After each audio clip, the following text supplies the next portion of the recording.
কিছু দায়িত্ব এবং কিছু নসিহত আছে যেগুলো আপনার একটু মানা দরকার, শোনা দরকার। এক নাম্বার হলো ফানা ফিল্লার জগৎ, দুই নাম্বার বাঁকা বিল্লার জগৎ। ফানা ফিল্লার জগৎটা বড় কঠিন। এই ফানা ফিল্লার জগৎ হলো মাওলার প্রেমে ফানা হওয়ার জন্য যে কোন একটা মাধ্যমে আল্লাহ তাআলাকে তালাশ করা। ওই ফানা ফিল্লার জগতে পৌঁছানো দুই প্রকার। এক নাম্বার হলো ফানাফিস শায়েখ, মারহাবা কোনবা। আরেকটা হলো ফানাফির রসুল। ফানাফির রসুলের জগৎটা পরে বর্ণনা করি। ফানাফির রসুলের পরে, ফানাফির রসুলের আগে ফানাফিস শায়েখের বর্ণনাটা শোনেন। ফানাফিস শায়েখ হলো আপনি যেই পীরকে হাত দিয়ে ধরছেন, ওনার কাছে বায়াত গ্রহণ করেছেন, ওই পীরের আদেশ আহকাম হুকুমগুলা মাইনা চলাটা হলো ফানাফিস শায়েখ। কিন্তু এই ফানাফিস শায়েখের দুইটা দরজা। এক নাম্বার দরজা হলো সূরতে ফানা, আরেক নাম্বার দরজা হলো সিরতে ফানা। সূরতে ফানা কি?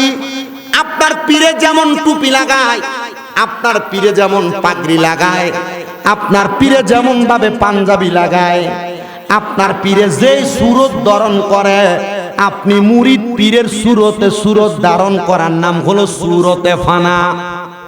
আপনি দরবারের মুরিদ, শাহপুরের পীরের মুখের ভিতরে মুখ ভর্তি দাড়ি, কিন্তু আপনার মুখটা ক্লিন শেভ করা, তার মানে বোঝা যায় আপনি পীরের সুরতে সুরত গ্রহণ করেন নাই। আপনি দরবারের মুরিদ, শাহপুর দরবার পিসা হুজুর কত সুন্দর পাঞ্জাবি লাগায় ঘুরে, কিন্তু আপনি পাঞ্জাবি লাগান না, তার মানে আপনি পীরের সুরত গ্রহণ করেন নাই। তো পীরের সুরত গ্রহণ না করলে শায়েখে ফানা হইতে পারবেন না। আরেকটা হলো সিরতে ফানা।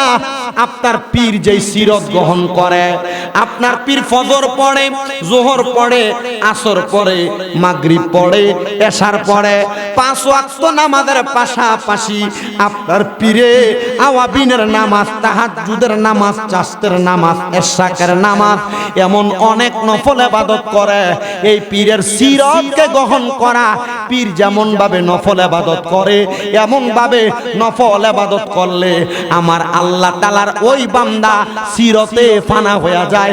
জোরে সোরে পড়ি সুবহানাল্লাহ। আর কেউ যদি সিরতে ফানা হইতে পারে, ওই ব্যক্তি ফানাফিস শায়েখের দরজা অর্জন করে ফেলে। আর কোন মানুষ যদি ফানাফিস শায়েখ মানে পীরের সুরুত হুকুম আহকাম সাধন কইরা ওই ব্যক্তি দুনিয়াতে চলতে পারে, তাহলে ওই ব্যক্তি ফানাফির রসুল, পীরের মাধ্যমে রসুল দেখতে পারে। কেমনে দেখে? কারণ শায়েখের প্রেমে ফানা হইলে ওই ব্যক্তি তার পীরের কাছাকাছি থাকে। পীর যখন দাওয়াত দেয়, পীরের দাওয়াতে যায়া মাসিক মাহফিল, সাপ্তাহিক মাহফিল, অথবা পীরের যেভাবে চলতে বলে এভাবে চলে। পীরের কথা মোতাবেক মুরাকাবা মুশাহাদা করে। ওই মুরাকাবা মুশাহাদার মাধ্যমে রাসূল পর্যন্ত দেখতে পারে। জবান খুলে জোরে জোরে পড়েন সুবহানাল্লাহ, আর মুহাব্বতে বলেন না সুবহানাল্লাহ।